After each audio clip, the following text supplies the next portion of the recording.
Hari ini kita lanjut lagi pembahasan kita, yaitu Yakub memperoleh ternak dari Kejadian 30 ayat 25 sampai 43. Nah, ini minggu ini agak apa ya, susah-susah gampang karena ternyata tidak banyak, bagi saya tidak banyak yang bisa dibedah. Ya, tapi kita akan lihat seberapa jauh dan seberapa dalam kita akan membahas ini ya. Nah, seperti biasa sebelum kita mulai, kita mau berdoa dulu. Kita akan nyanyikan satu lagu pujian, yaitu Anak Domba Allah. Sebelumnya sebenarnya saya mempersiapkan doa yang lain sebenarnya, tapi entah kenapa saya sangat terdorong untuk kesempatan malam hari ini kita menyanyikan lagu syukur ini. Mari kita berdoa dalam nama Bapa, Putra, Roh Kudus. Amin. Anak domba Allah,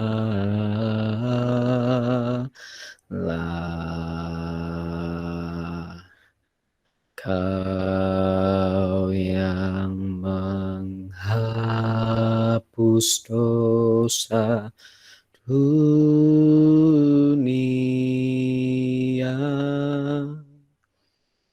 kasihanilah kami. Anak domba Allah,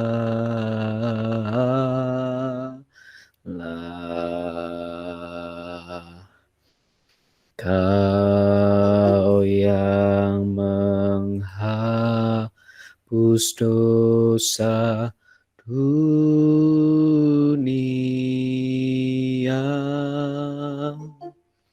kasihanilah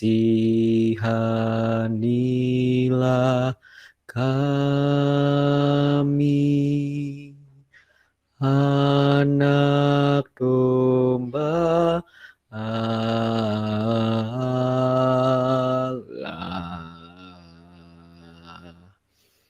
Kau yang menghapus dosa dunia,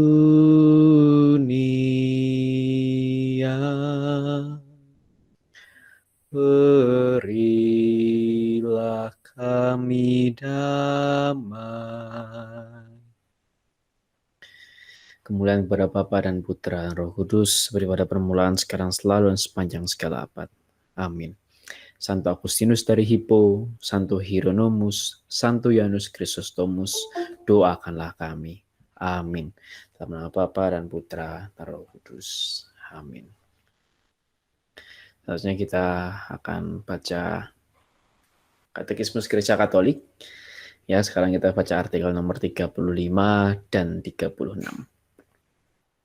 Kemampuan manusia menyanggupkannya untuk mengenal adanya Allah yang berkepribadian.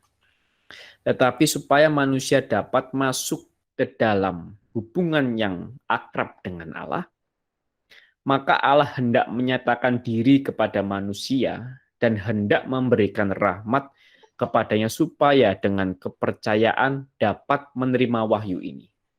Namun bukti-bukti mengenai adanya Allah dapat menghantar menuju kepercayaan dan dapat membantu supaya mendapat pengertian bahwa kepercayaan tidak bertentangan dengan akal budi manusia. Nah, ini kita masuk ke bagian yang ketiga, yaitu pengetahuan tentang Allah menurut ajaran gereja. Nah, sebelumnya pengetahuan tentang Allah secara umum, bagaimana manusia mencari Allah. Nah, sekarang adalah pengetahuan tentang Allah menurut ajaran gereja. Bunda Gereja Kudus memegang teguh dan mengajar bahwa Allah sumber dan tujuan segala makhluk. Dapat diketahui dari segala makhluk ciptaan melalui sinar kodrati akal budi manusia. Tanpa kemampuan ini manusia tidak dapat menerima wahyu Allah. Manusia memiliki kemampuan ini karena ia diciptakan menurut citra Allah. Nah, jadi ini penegasan kembali bahwa sebenarnya kita bisa untuk dalam tanda kutip bertemu dengan Allah di bumi, begitu ya, mengenal, mengetahui Allah. Ya kalau kita mencari, kan begitu. Ya kan nih, manusia menyanggupkannya untuk mengenal adanya Allah yang berkepribadian. Nah, gitu ya. Jadi bukan Allah yang seperti mungkin orang-orang pagan gitu ya, Allah yang hanya tempat kita meminta, tapi Allah yang berkepribadian. Gitu ya. Pertama, Allah yang punya perasaan, Allah yang juga mungkin marah, mungkin sedih, mungkin berbela rasa gitu kan. Satu sisi maksud Allah berkepribadian juga tiga pribadi, Bapa, Putra, Roh Kudus. Nah, terus sisi lain dari Allah berkepribadian. Nah, itu sedikit tentang KGK 35 sampai 36. Nah, semangat yang baru bergabung. Nah, kita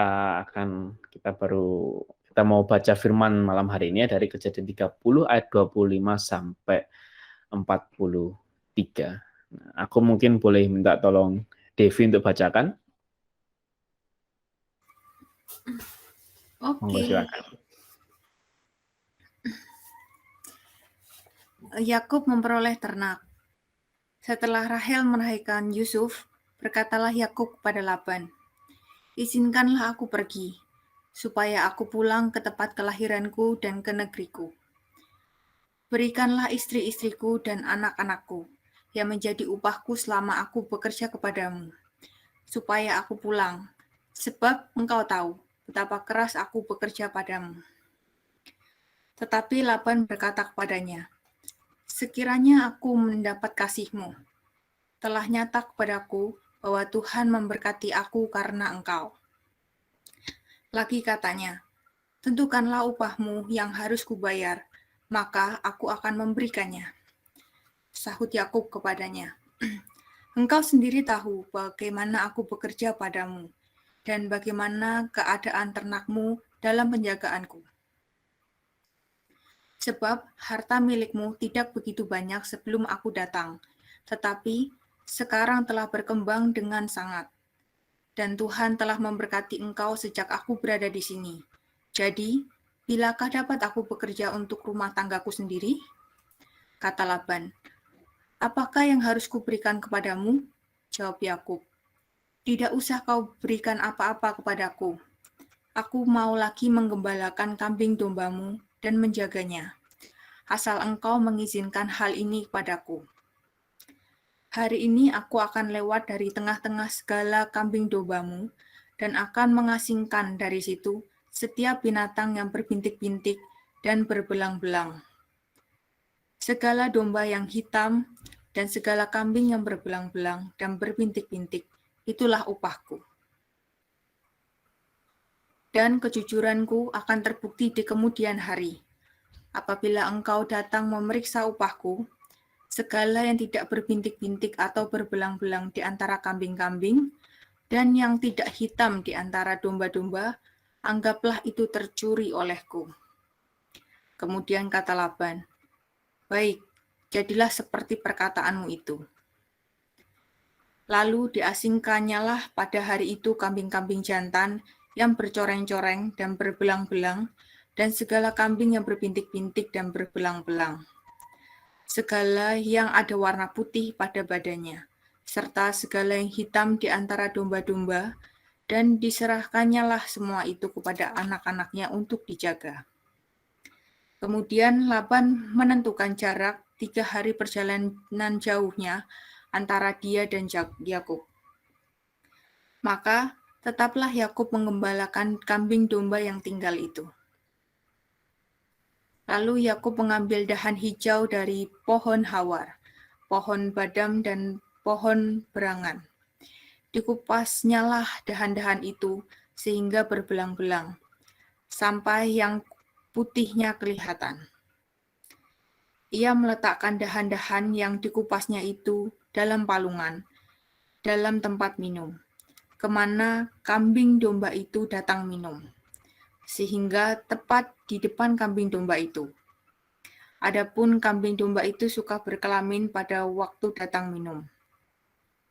Jika kambing domba itu berkelamin dekat dahan-dahan itu, maka anaknya bercoreng-coreng, berbintik-bintik, dan berbelang-belang. Kemudian Yakub memisahkan domba-domba itu. Dihadapkannya kepala-kepala kambing domba itu kepada yang bercoreng-coreng dan kepada segala yang hitam di antara kambing domba Laban. Demikianlah ia beroleh kumpulan-kumpulan hewan baginya sendiri, dan tidak ditempatkannya pada kambing domba Laban. Dan setiap kali apabila berkelamin kambing domba yang kuat, maka Yakub meletakkan dahan-dahan itu ke dalam palungan di depan mata kambing domba itu, supaya berkelamin dekat dahan-dahan itu. Tetapi apabila datang kambing domba yang lemah, ia tidak meletakkan dahan-dahan itu ke dalamnya. Jadi hewan yang lemah untuk Laban dan yang kuat untuk Yakub. Maka sangatlah bertambah-tambah harta Yakub, dan ia mempunyai banyak kambing domba, budak perempuan dan laki-laki, unta dan keledai. Demikianlah sabda Tuhan. Syukur pada Allah. Makasih Devi yang sudah membantu membacakan. Selamat datang yang baru bergabung. Malam hari ini kita bahas Kejadian 30 ayat 25 sampai 43, yaitu judul perikopnya Yakub memperoleh ternak. Nah, ini kira-kira pertanyaan yang bisa membantu kita sharing gitu ya. Mungkin apa yang bisa kita pelajari dari Yakub, bisa kita pelajari dari Laban, bahkan apa yang bisa kita pelajari dari rekayasa genetik yang dilakukan Yakub. Ini menarik nih. Perikop malam hari ini, perikop ini sekali. Yakub tuh bagaikan saintis nih. Dan dia merekayasa genetik kelahiran domba dan kambingnya gitu ya. Nah, atau mungkin menyaringkan hal yang lain, atau mau kasih kesaksian dan mau bertanya juga boleh. Nah, sebelumnya mungkin saya sedikit review ya tentang minggu lalu. Jadi minggu lalu itu kan kita mungkin agak sedikit ngacak gitu, membahas tentang pasangan hidup, membahas tentang kehidupan, khususnya minggu lalu kita bahas tentang kehidupan suami istri, kehidupan berkeluarga, kehidupan seksualitas, bahkan minggu lalu kita bahas ya tentang buah dudaim itu ya sebagai ramuan obat kuat zaman kuno ya, kita udah bahas itu juga. Nah, tapi mungkin minggu lalu agak sedikit ngacak pembahasan kita, maka saya mau sedikit kasih review tentang pasangan hidup ini. Nah, dan ditambah lagi minggu lalu sekitar hari Jumat kalau nggak salah, saya juga berkunjung ke salah satu rumah sepasang konselor senior ya, konselor pastoral senior di Bandung gitu ya. Dan salah satunya kita juga membahas mengenai masalah pasangan hidup, gitu, khususnya bagi orang-orang yang belum mendapat pasangan hidup, khususnya bagi seorang wanita lebih tepatnya, bagi para wanita-wanita yang belum mendapatkan pasangan hidup. Nah, itu saya sedikit berdiskusi dengan beliau ini. Nah, kesimpulannya begini. Jadi ada dua hal sebenarnya yang penting untuk kita dua aja lah sebelum kita bahas yang banyak-banyak yang lain gitu ya. Dua hal yang paling penting dalam masalah pasangan hidup itu adalah yang pertama, kita harus punya tujuan. Punya tujuan. Jadi pertama kita harus bertanya dulu dalam diri kita, dan kita harus bawa dalam doa, apakah kita hidup selibat atau hidup berkeluarga? Jangan sampai hidup berkeluarga karena kecelakaan, atau hidup selibat karena kecelakaan. Dalam artian, ya hidup berkeluarga karena kecelakaan macam-macam ya, bisa karena mungkin sudah hamil di luar nikah, itu termasuk menikah karena kecelakaan gitu kan, atau mungkin karena terpaksa karena sudah umur gitu kan, umurnya sudah umur yang harus sudah menikah, atau mungkin karena sudah desakan dari orang tua, dari keluarga, bagaimana macamnya. Nah, itu menikah karena kecelakaan. Jangan sampai seperti itu, tapi memang kita harus sudah mengerti bahwa oh ya, aku mau menikah. Begitu juga dengan selibat gitu ya. Jangan sampai selibat karena kecelakaan, dalam artian wah karena aku nggak laku-laku ya sudahlah aku selibat gitu, nggak bisa. Sebaiknya jangan begitu gitu ya, karena kalau begitu berarti masih ada keinginan, masih ada harapan untuk punya pasangan, sekalipun otak sadarnya mengatakan mau hidup selibat, tapi alam bawah sadarnya mengatakan mau punya pasangan gitu. Dan akhirnya mungkin muncul banyak keinginan-keinginan yang kurang sehat Gitu. Nah, ini juga maksudnya dilihat dari contoh kasus yang ada, gitu ya. Nah, jadi emang dari awal sudah diputuskan bahwa saya mau menikah. Oke, kalau mau menikah, gitu ya, maka saya harus tunggu pasangan saya yang kira-kira tepat untuk saya, yang bahkan kalau bisa, yang memang wah ini dari Tuhan untuk saya, begitu. Ya, kalau mau selibat ya sudah selibat dengan alasan apapun, mau untuk melayani Tuhan atau mungkin mau melayani keluarga karena hidup selibat untuk melayani keluarga atau seperti apa. Yang penting kita sudah punya tujuan di awal. Nah, itu yang pertama tentang tujuan. Lalu nanti setelah memutuskan, oke, aku mau hidup dalam pernikahan, itu pun harus punya tujuan. Kenapa menikah? Gitu. Kenapa menikah? Apakah hanya untuk sekedar punya teman hidup yang menemani kita, atau hanya sekedar untuk mempunyai keturunan, itu lebih tinggi lagi ya, mempunyai keturunan, atau memang ada hal yang besar yang mau dikerjakan bersama dengan pasangan kita, gitu ya. Nah, begitu juga dengan selibat. Waktu memutuskan untuk selibat, untuk apa? Gitu ya. Kalau makanya waktu minggu lalu dibahas juga kalau memang kita masuk ke menjadi calon imam ataupun menjadi biarawati gitu ya, atau biarawan, imam yang membiara juga, itu sudah pasti jelas tujuannya. Itu bisa dibilang sudah pasti jelas tujuannya. Nah, tapi kalau selibat awam, itu perlu dicari tujuannya apa, kenapa memutuskan untuk selibat awam. Gitu. Misal, mau ngurusin orang tua. Nah, jadi pertanyaan lagi, kalau orang tua sudah meninggal, lalu bagaimana? Apakah berhenti selibatnya atau seperti apa? Nah, itu perenungannya memang harus dilalui. Gitu. Jadi karena keputusan ini bukan keputusan sepele sebenarnya. Itu bukan keputusan sepele, bukan keputusan gampangan. Tapi ini sangat penting menentukan kita mengakhiri hidup kita seperti apa. Nah, kira-kira begitu. Itu yang pertama. Lalu yang kedua adalah kita harus bereskan luka batin. Nah, gitu. Khususnya, ini Leo ketawa-ketawa ya, karena dia ekspertis di bidang ini. Karena khususnya ya, bagi ya untuk seorang perempuan ya dia harus bereskan luka batin kepada ayahnya.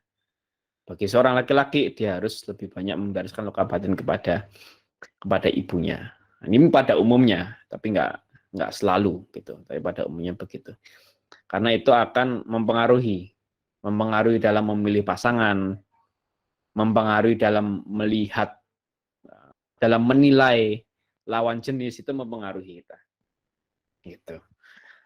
Ya, jadi itu yang memang harus dipulihkan. Ya, Le ya. Nah, kira-kira begitu. Nah, itu dua hal, kesimpulannya dua hal itu sebenarnya.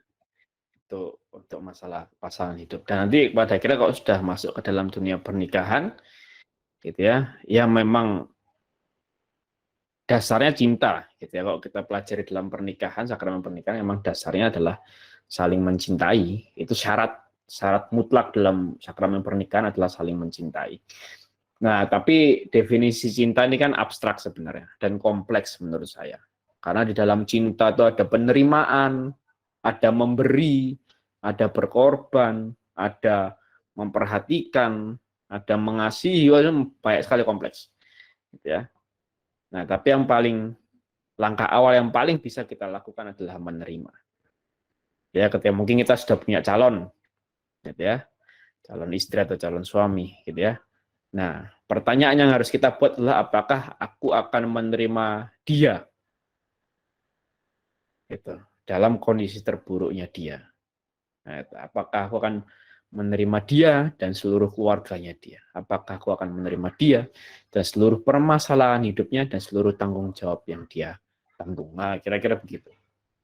Itu next step kalau misalnya kita masuk ke dalam dunia pernikahan. Nah, itu sedikit review ya mengenai minggu lalu. Kok minggu lalu kan emang agak ngacak karena tanya jawab gitu ya, sekedar sharing saja gitu.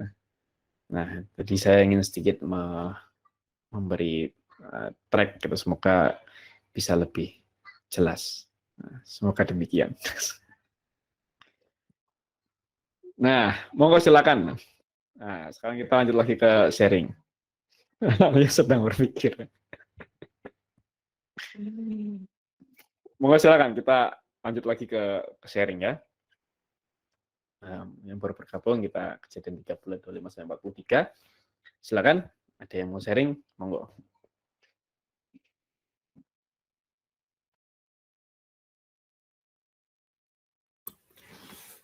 Ya, gua bro. Sikat kok.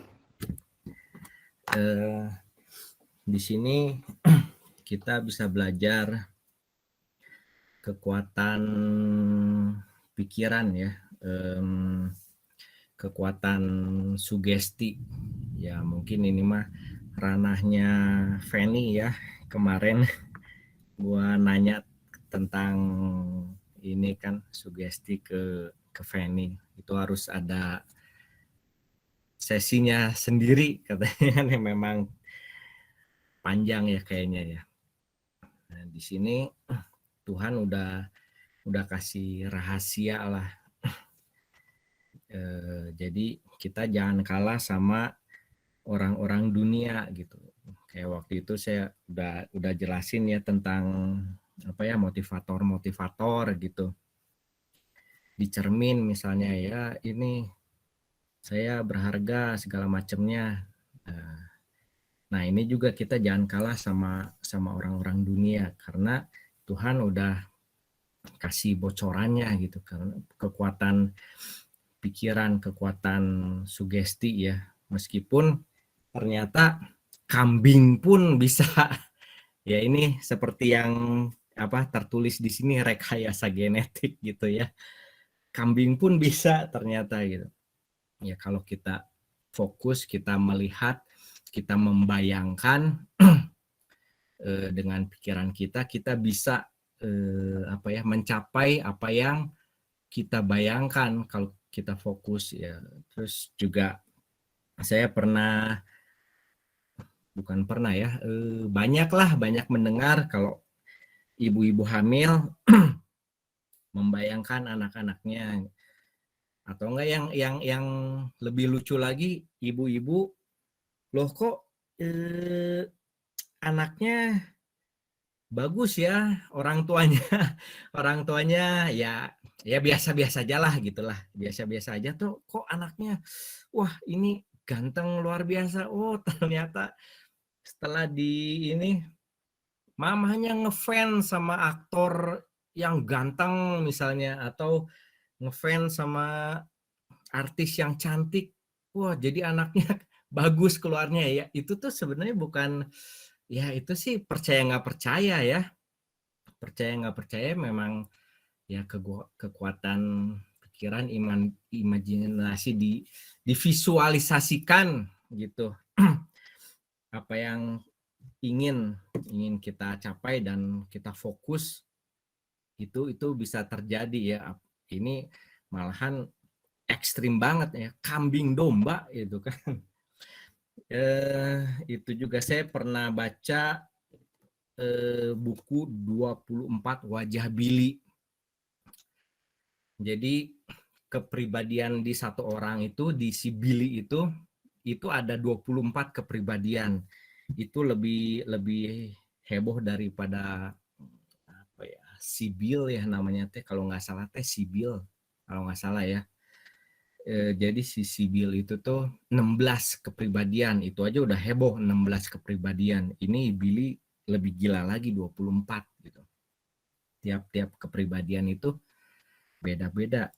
Ada yang kayak atlet super, badannya tegap tinggi.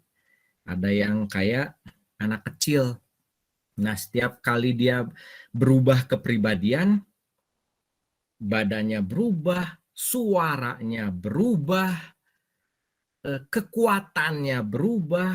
Ya, itu benar-benar otak kita itu powerful. Ada yang cerita, ada apa, di kepribadian satunya matanya itu berwarna biru.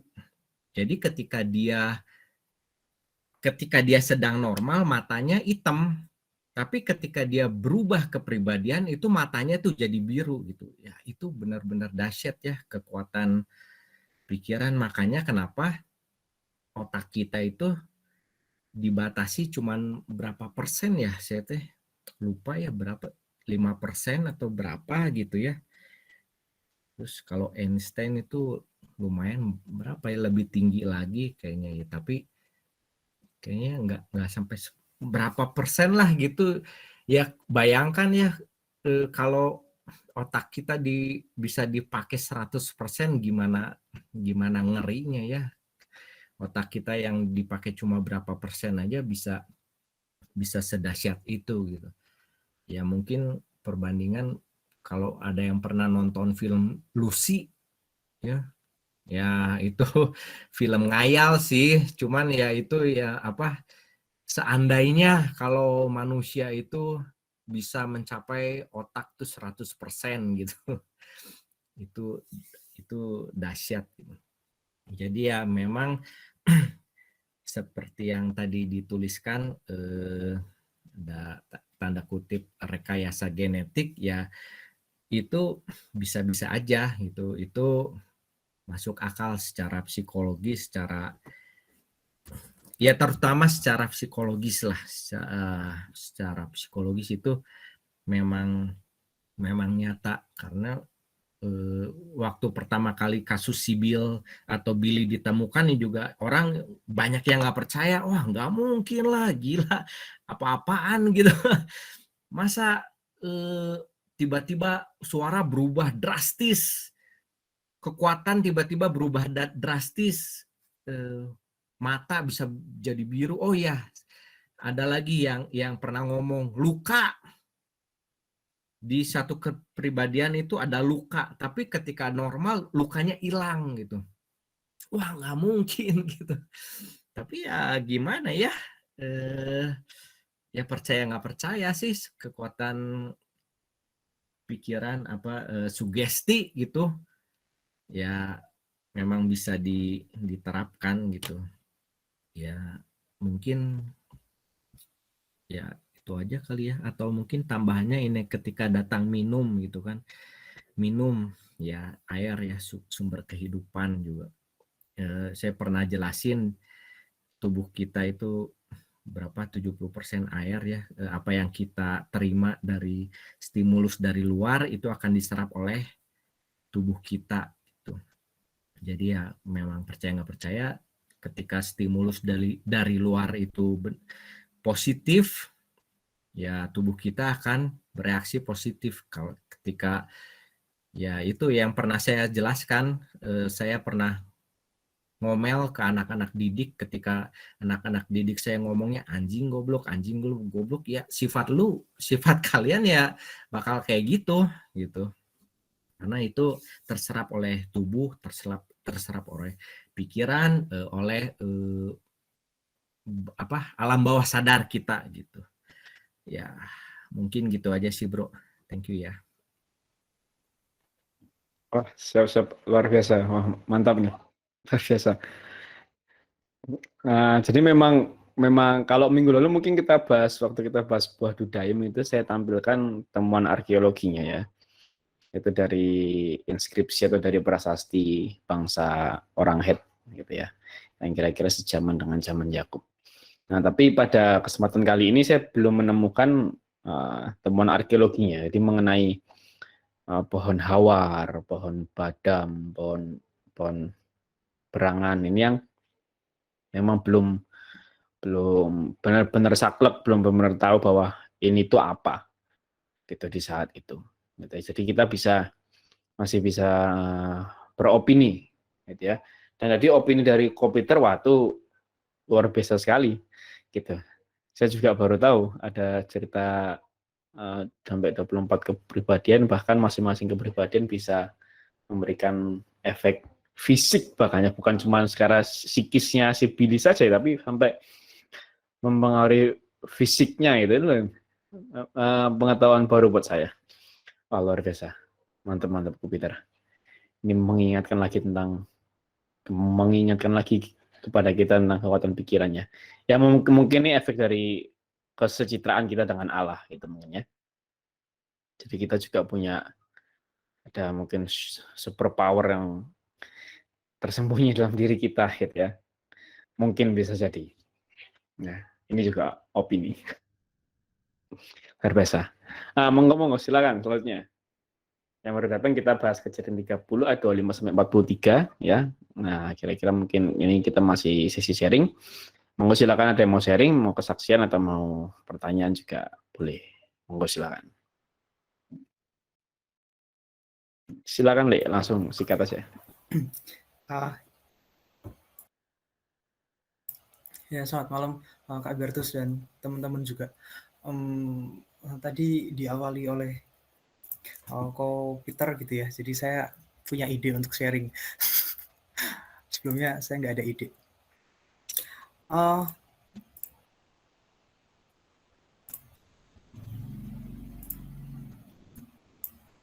Aku mulai dari Sibyl dan Billy tadi gitu ya. Memang benar itu salah satu cerita yang sangat terkenal di dunia psikologi. Ada orang dengan kepribadian 16 dan kepribadian 24. Terus mesti gimana gitu kan.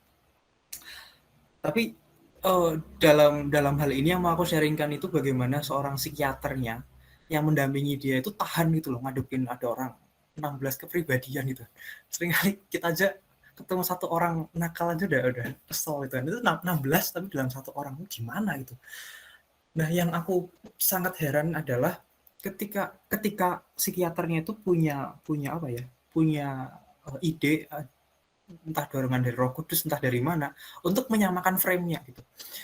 Jadi kalau tiba-tiba dia jadi anak kecil umur 8 tahun, tapi kadang-kadang dia jadi apa ya, mas-mas gitu ya, atau siapa berumur yang lebih tua, itu gimana? Nah, ternyata disamakan dulu timeline-nya gitu loh. Ketika dia jadi anak kecil ini, misalnya kayak ngasih ulang tahun gitu, hari ini kamu ulang tahun kok gitu, hari ini kamu, terus besoknya lagi juga kayak gitu. Jadi umurnya itu akan nambah-nambah terus sehingga sama semua. Dan kira-kira kayak gitu. Dan yang menariknya dari psikiaternya itu sebetulnya ada poin apa ya? Poin dari hatinya yang apa ya? Kerelaan hati yang benar-benar mau mendampingi seorang itu. Nah, apa kaitannya dengan Yakub dan Laban? Psikiaternya lebih sakit ya. Iya benar, lebih sakit. Kok bisa gitu loh. Aku cukup terkagum-kagum gitu ya. Nah, nanti kita akan kembali lagi ke sini. Bisa ditampilkan bentar. Tadi ada ayat 28 sampai ayat berapa tadi? 32 atau 33 gitu ya. 28. Tentukanlah upahmu yang harus kubayar, maka aku akan memberikannya. Yakub bilang bahwa kamu tahu sendiri bagaimana aku bekerja dan bagaimana keadaan ternakmu, kemudian dan harta milikmu sebelumnya itu nggak banyak dan setelah aku kerja itu jadi banyak loh gitu kan. Kata Laban juga, apa yang harus kuberikan padamu? Jawab Yakub, nggak usah beri apa-apa. Aku mau lagi mengembalakan kambing dan dombamu. Dan dia ingin memisahkan kambing yang berbintik dan kambing yang apa ya, yang sehat gitu kali ya mungkin. Aku melihat di sini ada 4 hal yang dipunyai oleh Yakub. Dan juga tadi seorang psikiaternya tadi ya, Billy dan Sibyl atau siapa itu. 4 sikap mental atau apa ya, mindset loh, bahasanya mindset gitu ya. Itu yang pertama adalah dia tuh tahu diri gitu loh, si Yakub, bahwa dia itu siapa sih itu di hadapan Laban, kok anaknya apa sih namanya, menantu ya apa sih? Ya, menantu Ya. Tahu diri, kemudian dia mengenal mertuanya. 2 sisanya adalah dia taat dan setia. Ini sharing ya. 4 hal ini saya dapatkan baru ketika masa-masa pandemi. Sebelumnya dalam saya menjalani hidup saya dalam memimpin organisasi atau apapun, saya nggak pernah yang namanya taat dan setia itu. Tapi kesatuan dengan Allah, begitu kita mengetahui apa sih yang sebenarnya Tuhan inginkan dalam hidup saya gitu ya. Apakah ini memang benar-benar yang Tuhan mau? Maka keempat hal ini tiba-tiba tuh terlintas loh dalam otak gitu ya. Dalam refleksi saya bahwa ada 4 hal itu. Tahu diri, mengenal, setia dan taat. Ya seringkali kita tidak setia dan tidak taat gitu. Nah intinya yang mau saya sharingkan itu tadi, Yakub sudah punya 4 sifat itu, dia sebagai hamba Allah, dia sebagai manusia barangkali sama dengan kita. Dia punya 4 hal yang bagi saya bisa dicontoh gitu ya. 4 hal itu. Tahu diri, mengenal, setia, dan taat. Thank you, thank you. Oh, terima kasih Leo. Aku kira akan kembali lagi ke si Billy tadi dan psikiaternya. Enggak. Next time ya tuh ya. Next time. Pengantar aja itu. Oh, siap. Ya, tapi itu maksudnya kesabaran psikiaternya loh, keren juga gitu. Setia gitu kan. Siap. Mantap, Le. Nanti mungkin next time Ko Peter dan Leo bisa membahas tentang si Billy lebih dalam lagi ya. Next time. Di PD mungkin kita akan bahas itu ya. Wah, itu menarik. Oke, luar biasa. Menarik ya tadi ya. Tentang 4 sifat yang Yakub miliki itu. Yang bisa kita pelajari. Nah, selanjutnya. Siapa tahu ada yang mau sharing lagi? Ini memang menarik nih. Ini ke malam hari ini. Ada lagi yang mau sharing?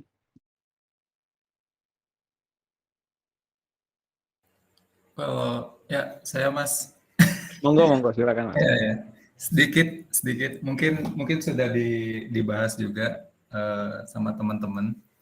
Jadi kalau yang saya lihat dari Yakub itu salah satu sifatnya selain yang disebutin sama Mas Leo, itu saya melihat Yakub ini itu cerdik. Jadi sesuai sama firman Tuhan kan kita harus tulus seperti merpati tapi cerdik seperti ular kan. Jadi dia pikir kan Laban ini kan udah tanda kutip ngerjain Yakub dalam si dalam beberapa hal. Jadi gimana caranya dia tetap untung? Dia nggak bisa pakai upah kan? Soalnya si Laban kan suka mengubah upahnya beberapa kali kan. Nah, jadi dia ngelihatnya, oh lebih untung kalau seandainya lewat dalam bentuk aset gitu loh. Jadi dia mencari cara gimana caranya saya tetap untung, tapi bukan dari upah, gitu. Tapi dari si ya itu kan investasi dalam bentuk aset ternak itu. Gitu. Jadi saya nangkapnya salah satu sifatnya itu dari sisi itu sih, itu Mas. Wah, siap. Wah, luar biasa ya. Nah, ini menarik juga dari Mas Kris ya. Ya. Sebelumnya dijanjikan Rahel. Itu ternyata dikasih Lea. Lalu ternyata kedua-duanya pun dan anak-anaknya pun tidak diberikan gitu ya. Lalu makanya dia mengganti dengan aset. Wah, luar biasa. Dari Mas Kris. Wah, mantap. Keren. Next. Wah, aset itu lebih mahal daripada upah. Luar biasa. Next. Siapa lagi mau sharing? Selamat datang yang baru bergabung ya. Malam hari ini kita bahas Kejadian 30 ayat 25 sampai 43. Nah, ini pertanyaan sharing yang mungkin bisa membantu kita untuk mau sharing atau mau kasih kesaksian atau mau bertanya juga boleh. Nah, monggo silakan nyalain. Kita masih ada waktu dalam sesi saling sharing ini.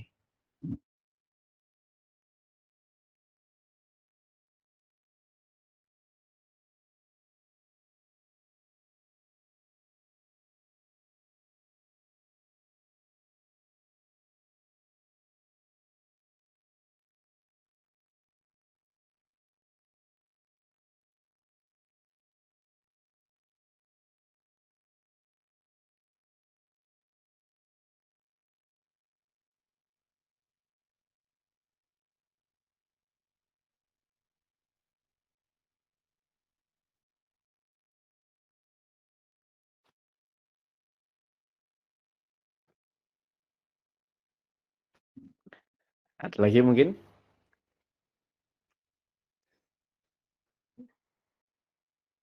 Dari Ko Abraham mungkin, atau Pak Anton, atau Edu, Jos, ada lagi mungkin, atau Tristan. Oh, silakan Bang Ambo. Oh ya, Bang Ambo, monggo silakan. Malam semua. Tadi Malam. enggak ikut pas baca ininya ayat firmannya. Tapi sebetulnya kalau pengalaman saya pribadi sama mungkin teman-teman juga ya, yang saya bisa tangkap dari Laban ini banyak ya yang mirip, mungkin serupa seperti ini gitu ya. Misalnya kalau yang sering, kalau kayak saya orang kantoran cerita kayak gini banyak lah, misalnya janji-janji palsu dalam tanda kutip dari atasannya itu sering terjadi gitu. Itu sangat common lah, umum di mana-mana. Oh ya, nanti 3 bulan lagi akan naik jabatan gitu, misalkan gitu, atau ada lembur macam-macam gitu. Dia menurut saya zaman ini sangat umum, tapi menurut saya ini ya jelas nggak baik lah ya, kalau saya lihat pribadi itu nggak baik gitu. Menjanjikan sesuatu tapi menunda-nunda yang sudah disepakati gitu lah. Sangat efeknya ya, di kantor kayak gitu banyak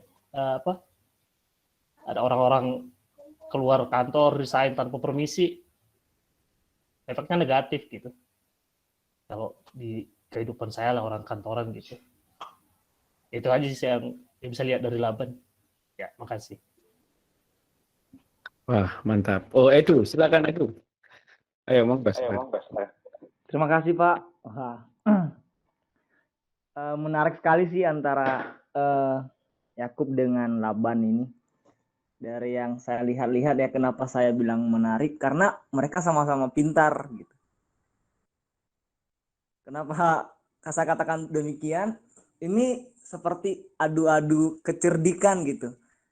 Waktu Laban mengubah ini waktu memilih menikah sama anaknya ya, Yakub terdiam, nggak bisa mengelak.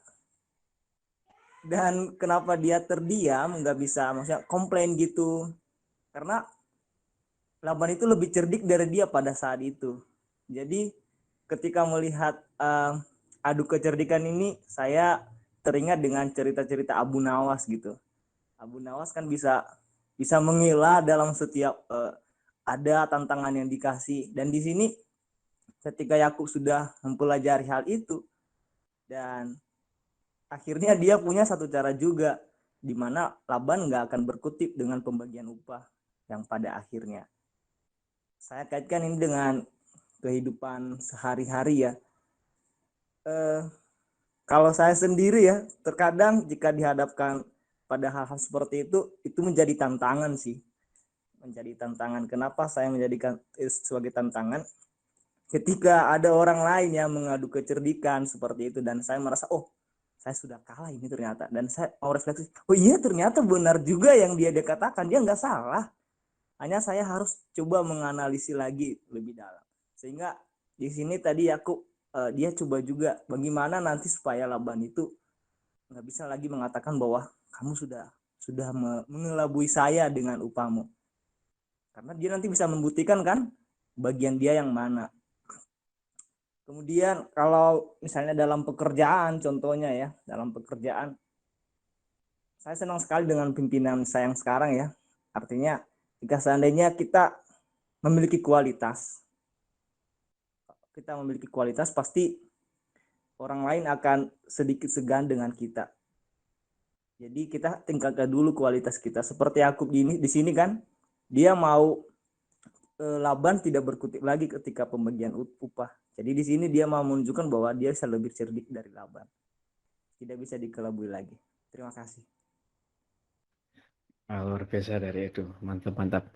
Tadi Bang Ambo ini ya, benar banget ya. Ternyata nih kisah ini masih relate dengan zaman sekarang ya. Banyak sekali mungkin para pemimpin gitu kan, khususnya perusahaan yang profit gitu ya, bos-bos yang menahan gaji karyawan, nah kira-kira seperti itu. Itu istri saya itu ada sharing tuh. Pernah satu kali bonus ya, bonus yang seharusnya dia terima di saat itu tiba-tiba tidak diterima. Dan memang bukan hanya dia yang tidak menerima gitu ya, teman sekerjanya pun yang harusnya juga menerima bonus yang sama juga tidak menerima bonus itu pada saat itu. Gitu ya. Ya sudahlah. Kita kan buat dia ya sudahlah. Ya sudah, namanya bos, ya sudah, terserah dialah mau bagaimana. Cuman itu kan haknya pegawainya sebenarnya dan kewajiban buat pemilik perusahaan untuk membayarkan itu. Alhasil apa? Ya, tidak lama kemudian ya kita juga tidak mendoakan yang buruk-buruk gitu ya. Cuman memang seakan ini berhubungan, walaupun entah berhubungan secara langsung ataupun tidak gitu. Tapi alhasil ternyata tidak lama kemudian sebagian dari pabriknya terbakar. Gitu ya, sebagian dari pabriknya terbakar, bahkan berita itu sampai masuk ke berita, gitu ya, sebagai berita sejabar, nampaknya sejabar, ya masuk ke berita. Nah, dan tidak lama kemudian setelah itu, pemilik perusahaan membayarkan bonus-bonus untuk setiap karyawannya yang seharusnya diberikan pada saat itu. Nah, ini menarik sekali. Bagaimana, kan kita kalau melihat ini dan menghubungkan dengan kuasa ilahi, kira-kira kita bersyukur, kita percaya dengan Tuhan ya. Akhirnya kita menghubungkan ini dengan, wah Tuhan membela perkara orang-orang yang lebih kecil gitu ya, orang-orang kecil, orang-orang yang di bawah dari pemilik perusahaan ini, Tuhan membela perkara kami, perkara kita. Terima kasih ya di Bang Ambo. Dan itu tadi benar ya, menarik ya. Dan memang Yakub ini sudah nampak kualitasnya. Tadi yang selain yang tadi 4 karakter yang Leo punya, yang Leo sampaikan tentang 4 karakter yang Yakub punya gitu ya. Dan ini di sini sebenarnya nampak sekali. Minggu lalu juga sudah saya bahas. Kenapa kok sampai pertama Laban itu memberikan Lea dulu kepada Yakub, baru memberikan Rahel dengan perjanjian 7 tahun bekerja, gitu ya. Minggu lalu juga sudah saya bahas bahwa ya ini bentuk keterikatan Laban dengan Yakub. Dan di sini ditegaskan lagi, semenjak Yakub bekerja pada Laban, wah, kekayaan Laban berlipat ganda gitu kan. Jadi ini makin terikat Laban dengan Yakub. Bentuk Yakub excellent-nya luar biasa ya, di samping dia disertai Tuhan. Itu bukan cuma itu pasti. Ada excellent yang dia punya, ada kecerdikan, ada pengetahuan yang dia punya, ada efektivitas dalam bekerja yang dia punya. Nanti kita akan bahas tentang itu semua. Ya, tentang cara kerja Yakub ini. Nah, yang itu akhirnya membuat Laban sayang kalau Yakub ini pergi. Ya, jadi gimana caranya supaya Yakub ini terikat dengan Laban? Gitu. Sekalipun memang tidak tepat, tidak dibenarkan.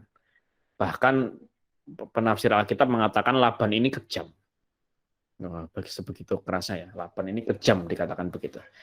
Nanti kita akan bahas. Wah, terima kasih sharingnya dari Bang Ambo dan Edu, luar biasa, mantap.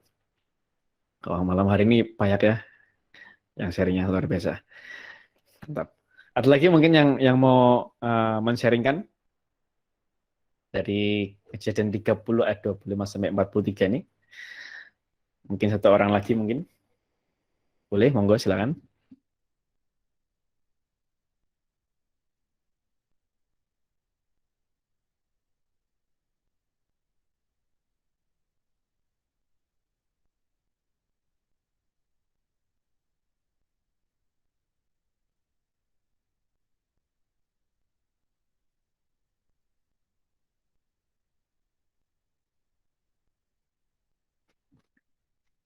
Tidak ada? Nah, kalau tidak ada, maka kita masuk ke paparan ya. Nah, saya jujur, saya tidak banyak paparannya, hanya 2 poin saja. Poin besarnya hanya 2 saja yang akan saya sampaikan. Karena memang ternyata bagi saya agak sedikit susah membedah kisah. Bukan mengertinya ya, tapi untuk membedahnya dan kita bisa take sesuatu nilai gitu, itu memang ternyata agak susah, menurut saya pribadi. Nah, tapi kita akan coba ya. Ada 2 poin besar yang akan saya sampaikan dan semoga ini detail untuk setiap poinnya.